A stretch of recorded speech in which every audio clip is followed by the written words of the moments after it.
Okay, let's get the work session, November 27th work session started. Roll call, please. Vianney, Here. Casanello, Here.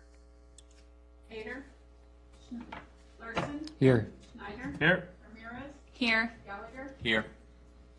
Okay, Pledge of Allegiance.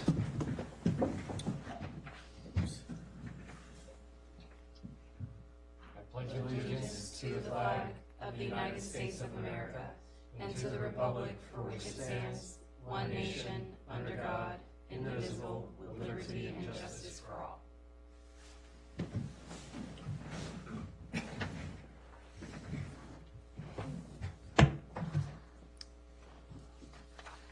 Okay, now the big ceremony. Welcome back. Oath of office.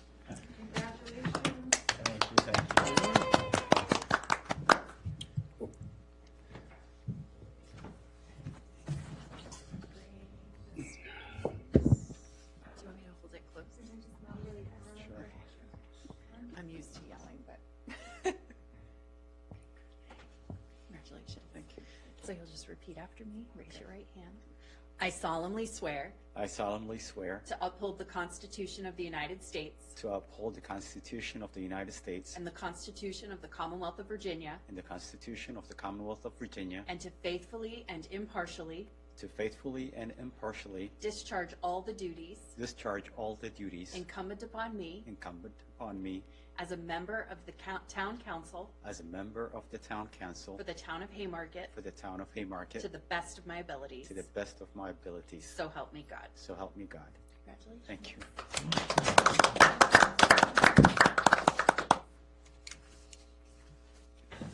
Matt, you got in under the wire, man. What's that? You got in under the wire. You didn't Got have it. to- Tomorrow, Just got I'll it. send a copy to you. I think this has got to be a town record with as many swear-ins as we've done this year. Hey, look at that. Thanks for coming out. Thank you, Jackie. Here's our card. You can connect with us on social media. We'll post a photo in celebration. Thank you. Bye-bye.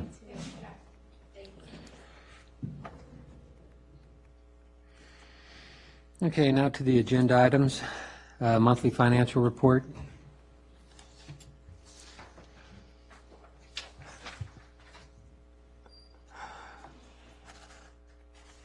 Good evening, council.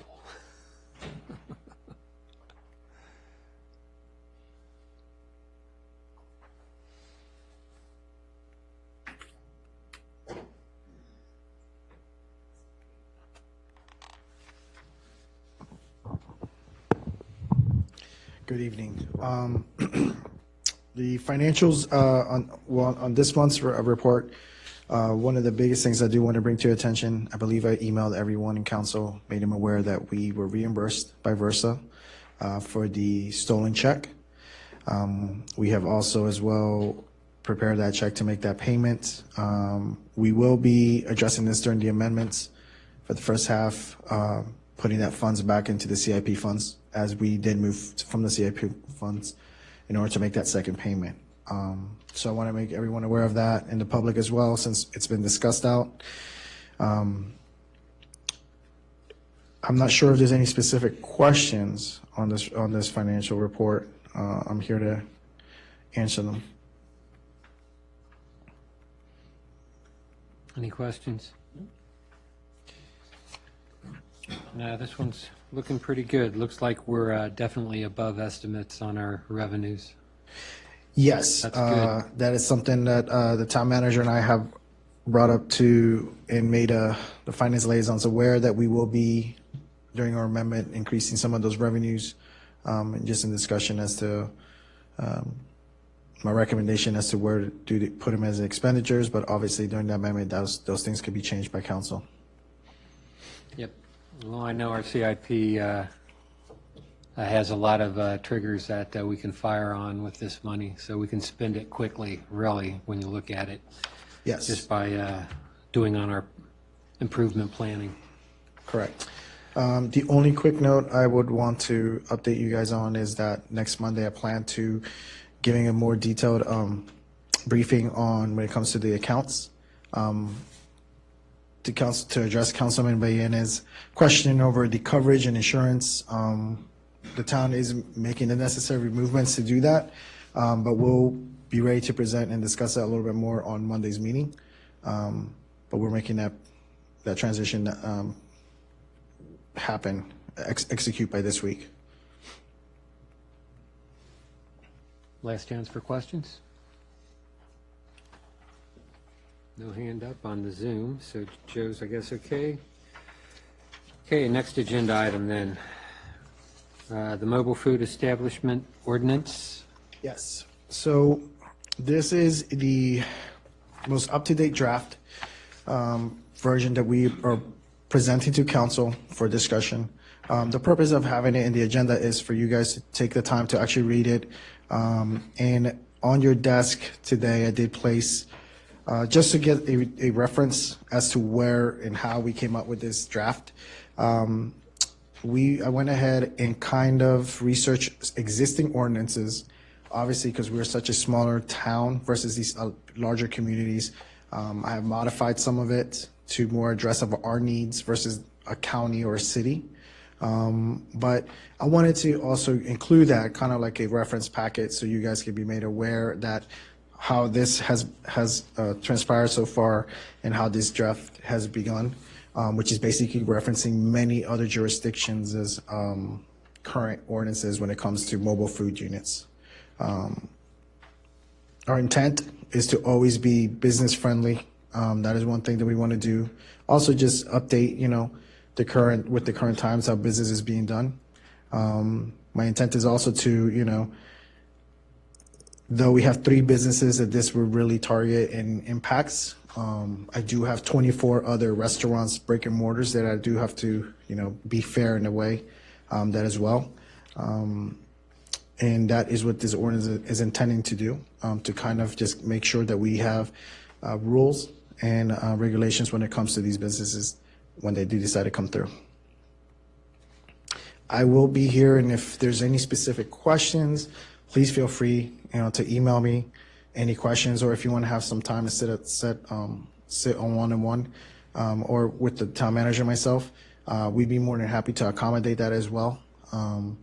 We do want to not rush it, but we do want it to, have council as a whole feel comfortable when this is brought up into a public hearing setting. Are we allowed to ask questions now or no? Yes. Sure. Roberta, I have just some formatting things and some terms of art that I'll I'll just meet with you offline about those.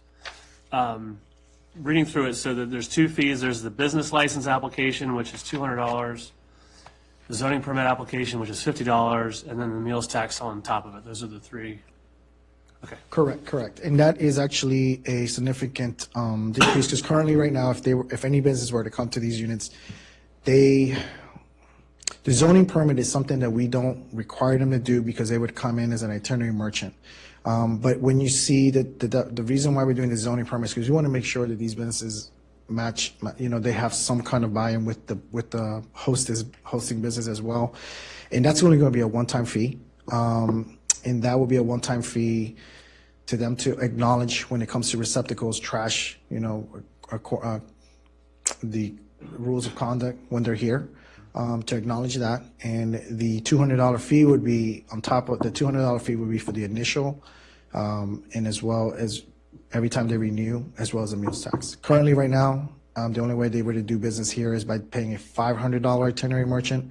So I think by cutting it by half, a little bit more than half, would be a fair assessment, especially because they'll only really be allowed to do business in the 3 spots in the town. So $50 one-time fee, $200 annual fee, $50 I assume if they don't do anything for a year, the zoning permit would expire and they'd have to reapply for that. So I see what you're saying with $200 versus $500. I think that is an overall cost savings. And then remind me again, while we're talking about just 2, no more than 2 at any location, that's just given the size of the spaces that we would anticipate them serving. Okay. That, but also we want to We don't want to end up with a food truck event Gotcha. every night of the weekend at these locations. We would want, you know, opportunities for the other businesses to still be involved. That makes sense. And then the 12 consecutive hours, if they were having like a weekend event, like on a Friday, Saturday, they'd have to move the truck and then come back the next day, or could they come in the evening and then leave the next? Correct. It would have to move it back. The reason being is because in other jurisdictions, unlike our small town, they're allowed to do up to 4 hours in one specific spot. But since we know that this is direct mainly for breweries and wineries, obviously, you know, we want to give them a good time frame, as I'm not sure when it will be busiest for them, but just to give them a good time frame. Gotcha. And with that, the sole purpose there that Roberto and I were thinking about is ensuring that we don't have a business who comes in and parks a food truck and then it's there to stay. And then they're operating, you know, 24/7 or whatever their business hours were from that one sole location, permanently, if you will. Keep The it- goal is keep it mobile. temporary, keep it mobile, switch them out. Okay, thanks for leading this, you guys, and that's all the questions I have for now. Thanks, Mr. Mayor. Yep. Matt? Yep, I have a couple, and I'm happy to talk to you offline as well and be part of that with you, just to kind of go through this. I just wanted to clarify, and I know I brought this up last time we talked about this. Sections B and D under the general requirements seem to kind of explicitly state that mobile food trucks can only be at a brewery, distillery, or winery. Is that accurate? That is very accurate because we as a town too do not want to have them pop up at a park or just anywhere. In fact, the town of Warrenton, this is very common in towns that they're very specific as to where they can do. The town of Warrenton at one time did not allow any food trucks.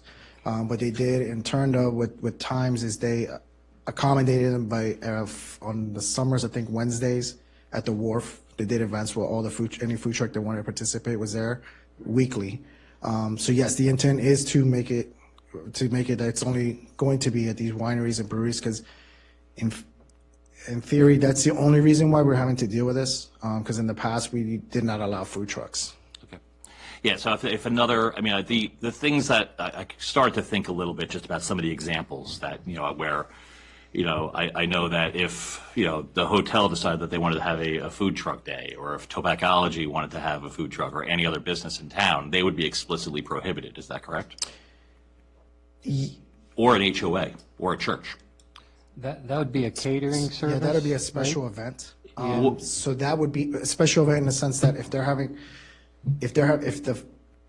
a special event that's for a nonprofit or anything, then they would be excluded from the meals tax. They could do it for that one time.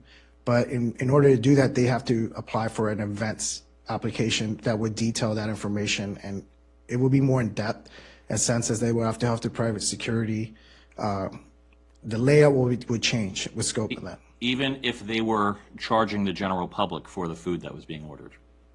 So if you having if it's a catering service, because that would be considered catering, if the hotel say if they are paying for the food, but if you're asking if they're coming in and vendors are Well, I mean, residents are paying for their food. if you know, if another business in town that was a non-brewery, winery, or distillery, if they were to say, hey, as part of an event we're going to have a mobile food truck here, but people would still be expected to come in and pay for their own food. It wouldn't be a catering event. Right? And I just happen to know that this happens in town elsewhere. So that's why I'm asking the question. So that would be considered a special event. I was made aware, for example, that this weekend there was an event in one of these neighborhoods that truthfully wasn't allowable because it didn't follow the proper procedures.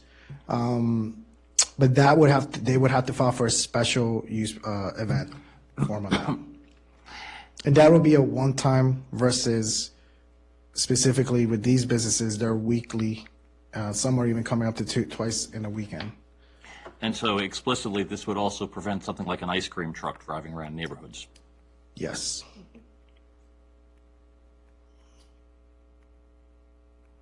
Okay.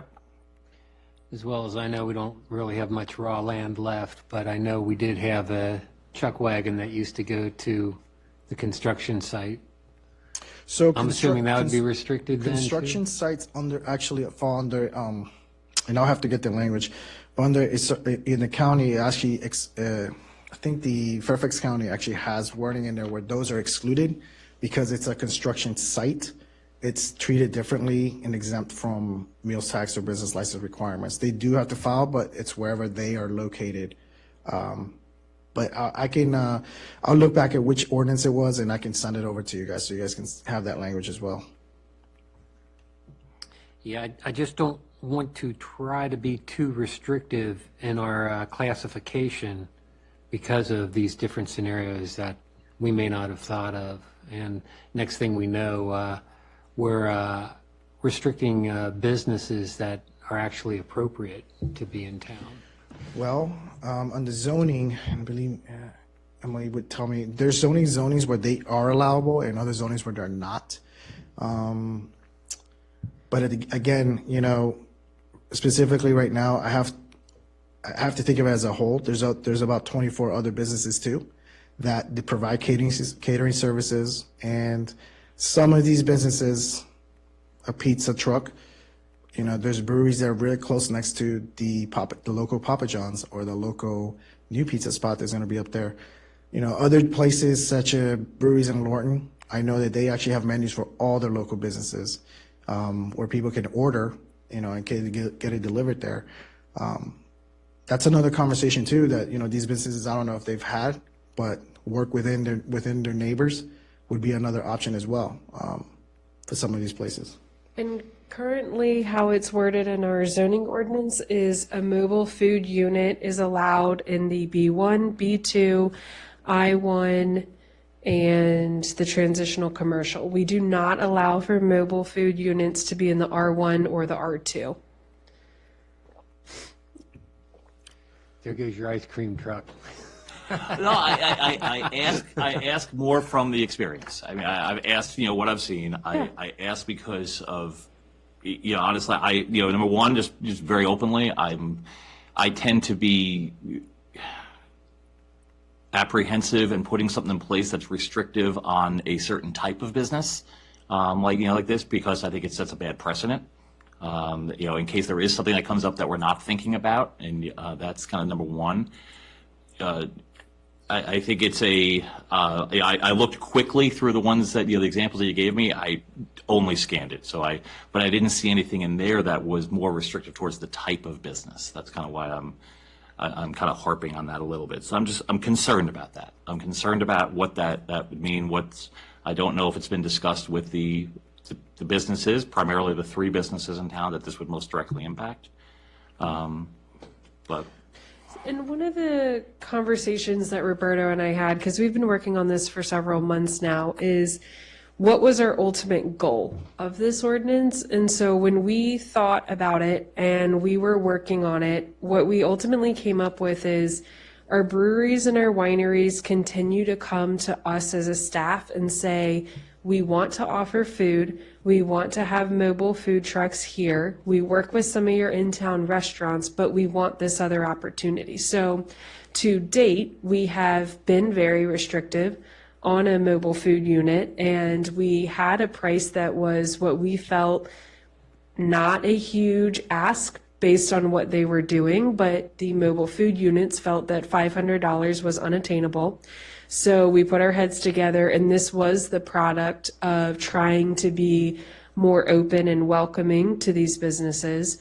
Our zoning ordinance is set so that this is allowed in the commercial zoning districts as well as the I1, and it's actually allowable in the conservation district should that ever be an opportunity there, but it is allowed. And so that intent, when we redid our zoning ordinance a couple years ago, was to keep these mobile food trucks from, you know, hitching up in one of the neighborhoods and creating a nuisance every weekend or creating any issue there. At the same time, we also thought about, okay, if we have all these 24 restaurants who are dedicated to our town, they set up shop here, they pay rents, they own their property, they're paying taxes, we also owe them, a service as well. So we didn't want to necessarily allow a mobile food truck to come in and set up at any commercial business, because then what stops us from having 20 mobile food units on a Saturday at 20 different commercial businesses within the town? I think then we're going to get a lot of crying out from our restaurant community saying, hold on, you've forgotten about us. You aren't remembering us who were here all the time. We're your mom and pop. So we tried to dance the delicate line of where do we allow them and keep it, it can be a pilot. This can be something that we try and we come back and review. But where is the line where we say, okay, this is a good boundary, let's start here, and we're not opening up the floodgates to allow every mobile food truck and every opportunity, but we can allow some growth from what we have today. So certainly all great questions. These are the questions we want to hear from everybody. So think on it. If you have more ideas or you want to talk more, please let us know, because we're open. And I applaud you. I think actually this is a great step forward. I think it's going to actually be very welcomed in town. I think both from residents who visit the local establishments, and we want our residents to stay in town and support all local businesses. So I do don't take my comments to be critical. I want to get it right and want to make sure that, because I do think this is. Look, it's as obvious. 200 versus 500 makes it a lot more easier on the, Right. I think, all business owners. I mean, it's easier on the establishments that this is targeting primarily too, the breweries and the wineries, because it makes it easier for them to bring in a truck as they need to, because that's kind of part of that culture. And hopefully it helps our residents and our visitors stay longer at that establishment and drink responsibly, but also enjoy some food and keep the money in town. Agreed. So I'm happy to work with you on it. Okay, thank you. Okay, you good? I'm good. Alexander? Yeah, so Emily, in relation to what you stated about protecting the businesses, the restaurants that have made a commitment to the town, I fully agree with that, and I support that. But in terms of, I don't think we want food trucks to be a permanent fixture at any property, right? We want to limit how long they can be there. So to that end, the only restriction I see at this point is where it states no vendor shall remain on site at one property for more than 12 consecutive hours. Is there any other restriction that would prevent them from being there? One second. In the. Well, yeah, the number. Yeah, there's the number of events. Roberto can tell you exactly which line it is, but there's the number of occurrences that they can come to under this ordinance. And then there's a section, pardon, we've been looking at this for several months, so some of the versions are running together, but there was a section that also allowed them to come back and apply for additional visits. But under the one business license they apply for, they're only allowed, I believe it was, do you have the number? I think 10 times. It was up to 10 times to come in, and then after that 10, they would have to reapply. 10 times on one property? I'm trying to look for it. Okay, basically, I mean, I know I can work with you on this one, but in addition to the number of consecutive hours, what I was thinking is also establishing a limit on number of consecutive days, as well as maybe also limiting the number of days per month.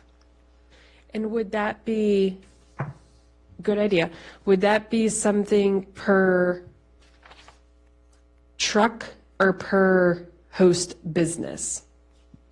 I think Per truck and host business. So both. So we would want to limit, we wouldn't want the taco truck to come in 52 times in a year. We would want to say your max is 10 and X number of consecutive days. And then we would also want to go to the host business and we would want to say you can have a food truck, say, for up to, hypothetically, 3 consecutive days. That could be your Thursday, Friday, Saturday, and not more than 3 occurrences in a 7-day period. Would you want to do something like that? Just so Roberto and I can kind of research and look Yeah. into something. 3 occurrences in a specific period, maybe weekly, but not to exceed a certain number of days per month. Per month, okay. Would you allow them the opportunity to have one every, let's say, Friday, Saturday, Sunday of the month? No, I was. Or is that thinking- too much? I think that's too much. I was thinking about 6 days per month. That would give them 6 days per two month. weekends, right? Okay, In a month. Again, that's what I'm thinking, but okay. So you're talking about possibly discussing a limitation of either Friday, Saturday, or Saturday, Sunday, twice a week, or twice a month. yeah. Okay. And again, this is because, you know, my personal opinion, we don't want them to be permanent fixtures at any location. And then to your point, we have to protect the businesses that have a commitment and investments to the town, right, in the town, right? So, I think Joe has a With question. that limit, go ahead. Go ahead. Joe? Well, I think we have to strike a balance, right? Because you have to think about the businesses that they're being attracted to. This is somewhat complementary to their business, and these are in-town businesses. So, in that regard, we have to strike a balance, in my opinion. The other thing is for Roberto and Emily, in doing your benchmarking, is there anything that can help inform a rationale behind the limitations? Have you seen anything in your benchmarking that can help guide a decision in that direction?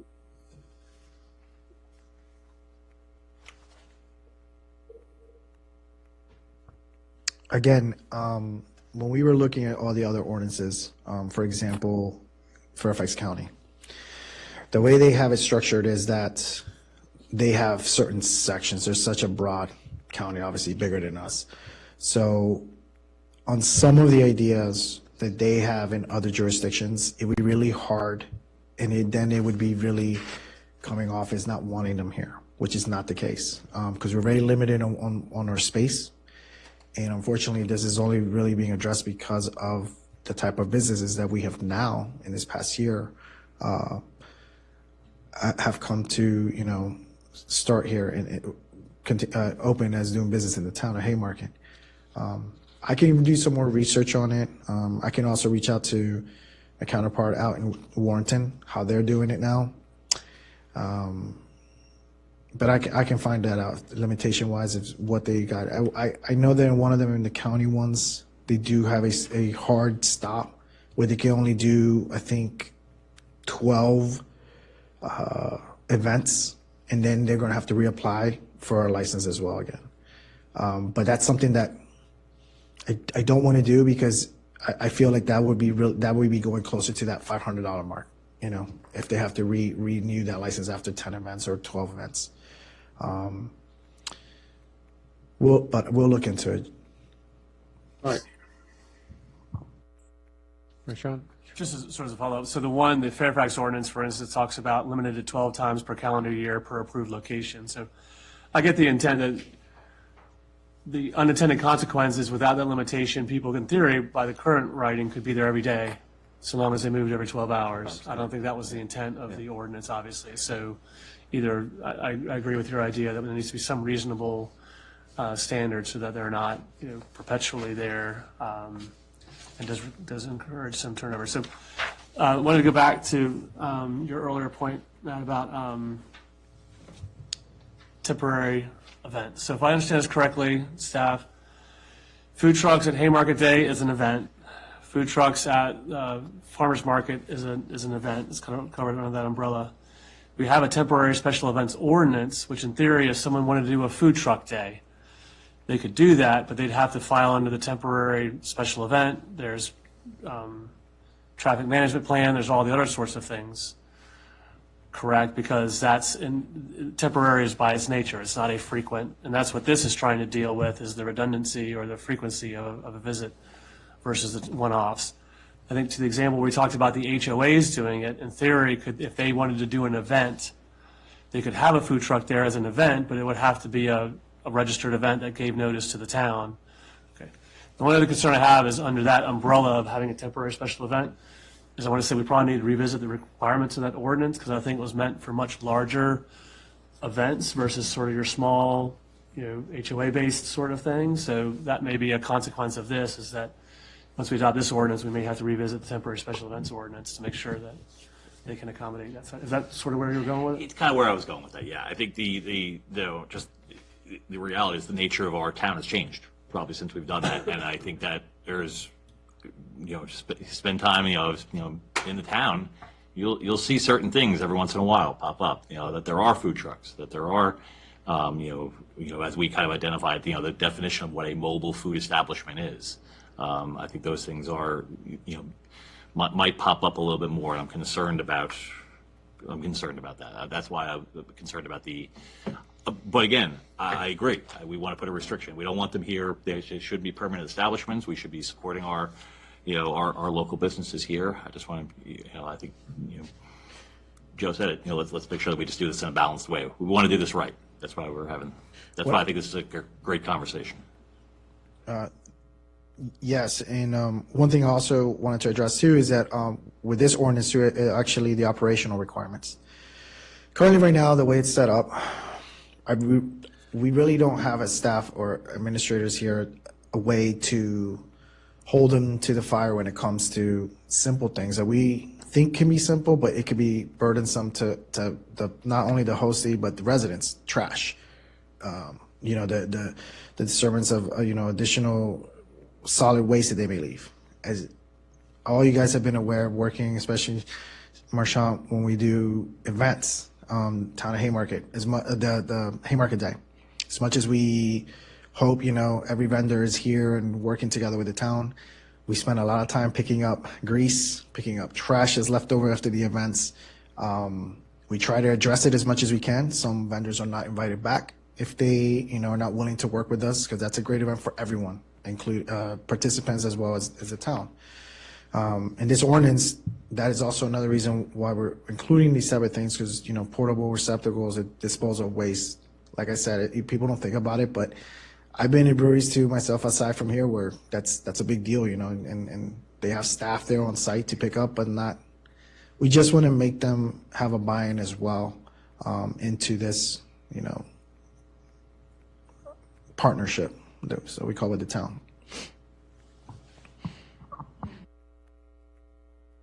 Joe, you have a question? Comment?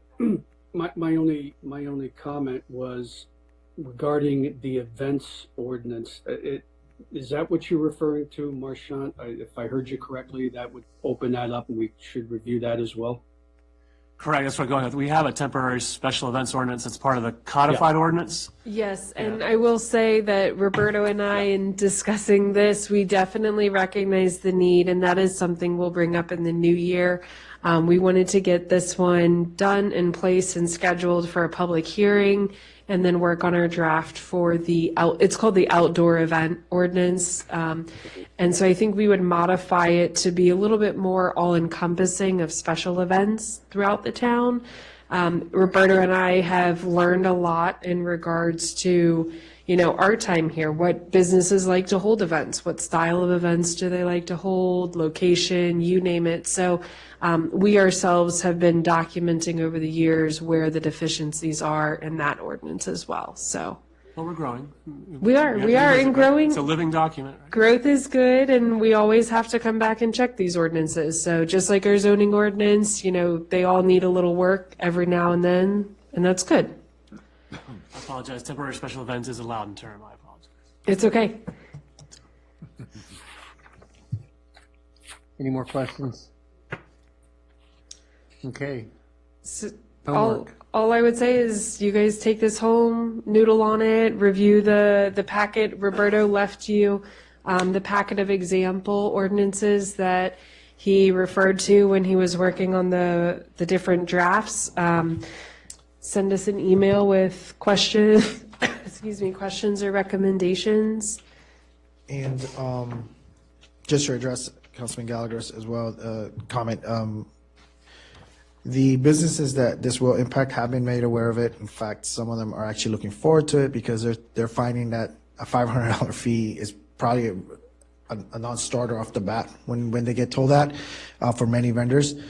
So addressing this with the fee issue and then the opportunity for them to speak, though they are aware I'm working on something like this to present to council.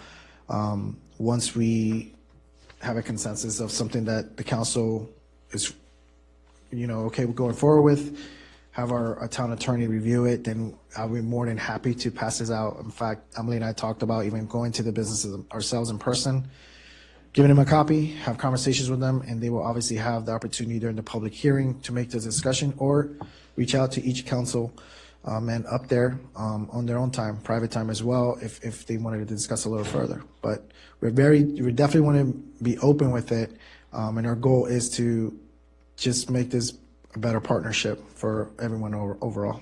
It's awesome. Yeah, I like it. Okay. Let's move on then. The December work session.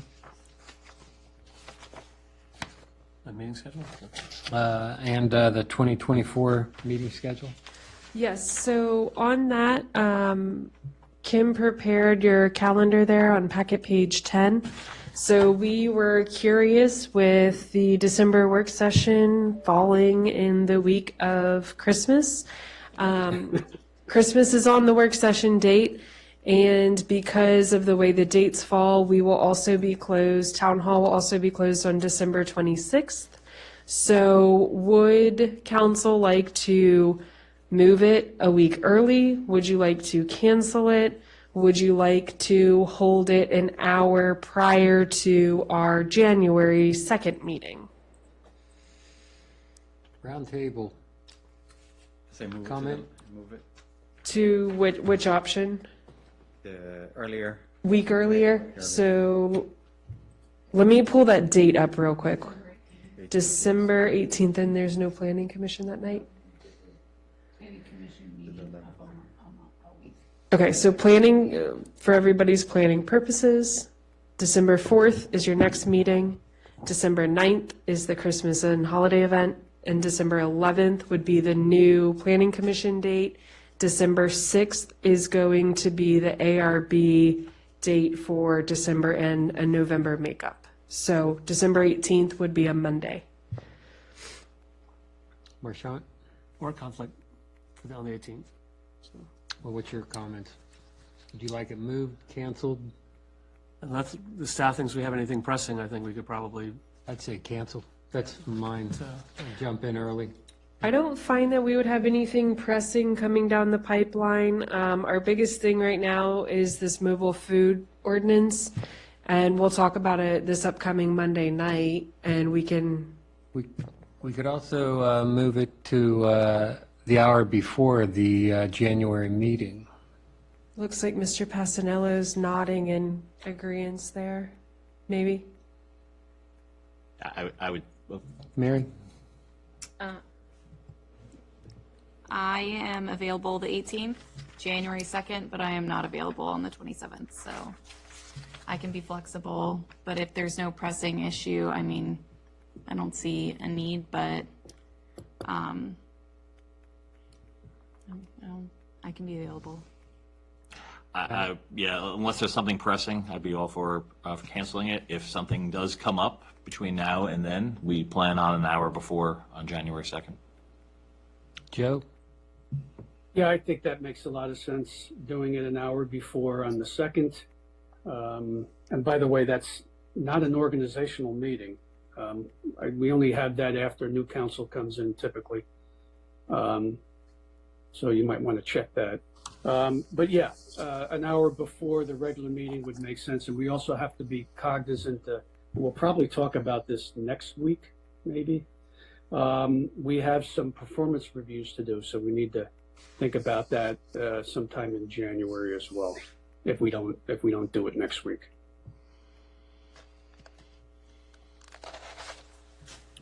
And the 2nd is a Tuesday, just a reminder for everybody. Yep. Is that our Okay, consensus? roundtable, sounds like people are happier canceling it and bringing it to January. Is that good with everybody? Yes. Okay. So that'll be a 6 p.m. start time on January 2nd, which is a Tuesday. Okay? Excellent. Yeah, tentative 6. If we need that, if something comes up that we need that work session. So it's tentative 6. But Okay. can be canceled and we draw right into the 7 o'clock meeting. Yes. And then Kim has bolded 2 other dates here for everybody to be mindful of. That would be the Tuesday after Memorial Day would be a work session, and the Tuesday after Labor Day would be a regular meeting date. So this is everyone's new updated calendar. And then the only other one on here that we wanted to discuss, if you're ready to discuss it, is November 25th of 2024 is the week of Thanksgiving, and that would be when your November work session would fall. Do you guys want to go ahead and preemptively make this decision and have it on the calendar? To move it, I guess, from Thanksgiving week? That's what we were recommending based on the week of Thanksgiving being a little chaotic and people traveling, and who knows, we might get an early snow next year. I could hope. It's not New York, never mind. No. So that's what it is, the Monday before. Is that the, I'm looking at the calendar now. Yes, 18th. Which is also planning commission meeting tonight, but the planning commission has not set their schedule yet. how rude.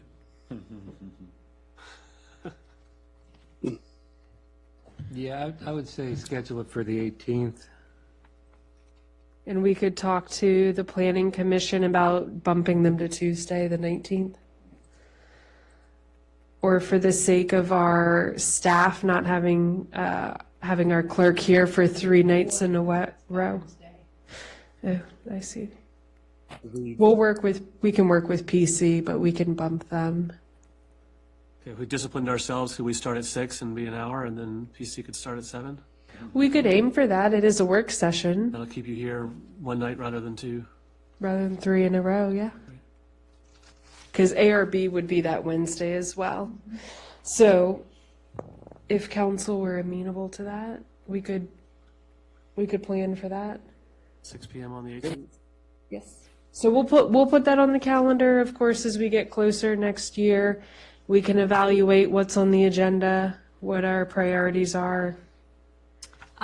Quickly looking over all the dates, I did want to highlight that Monday, March 25th is going to be during Prince William County's spring break. Oh, thank you. And then the April 1st is Easter Monday, so I don't know if anyone plans to be traveling for those holidays or that break period.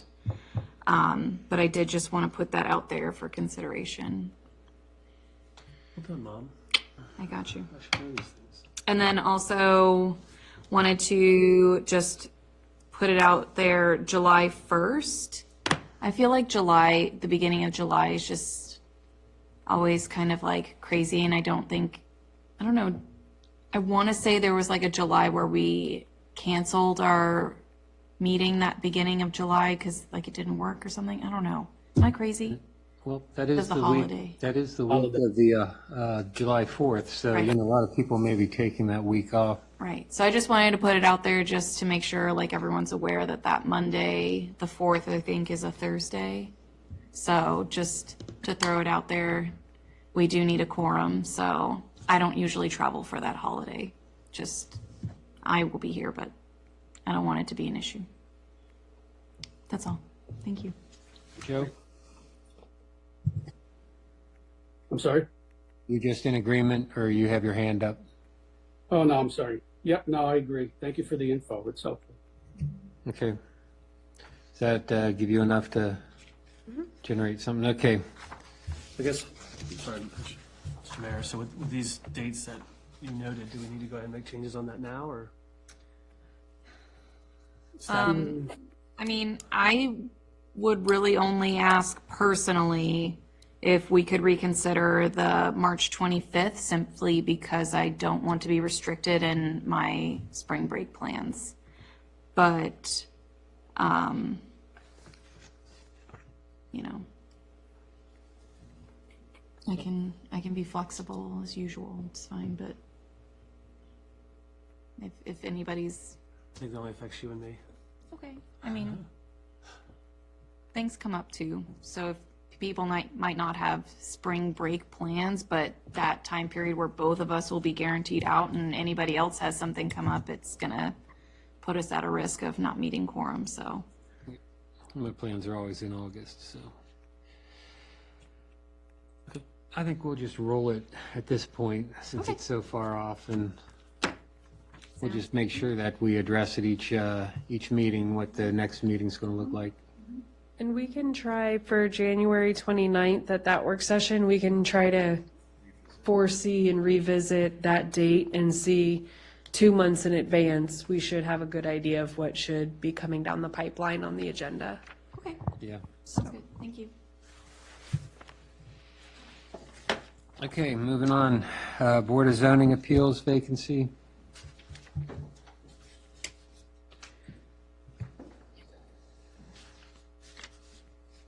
Oh, sorry.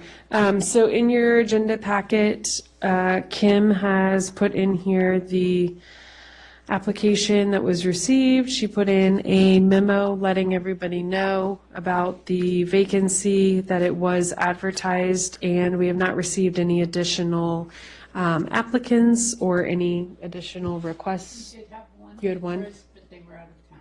Okay, one who was located out of town. So with that, she pulled together the memo. It's in your packet with a recommendation that on December 4th at our next regular meeting, the council make a motion to recommend our applicant, Justin Baker, for the open position. So if there's any questions or any follow-up, let us know. And Justin was one of the candidates we had interviewed for the vacancy on the. Yes, that's correct. Correct.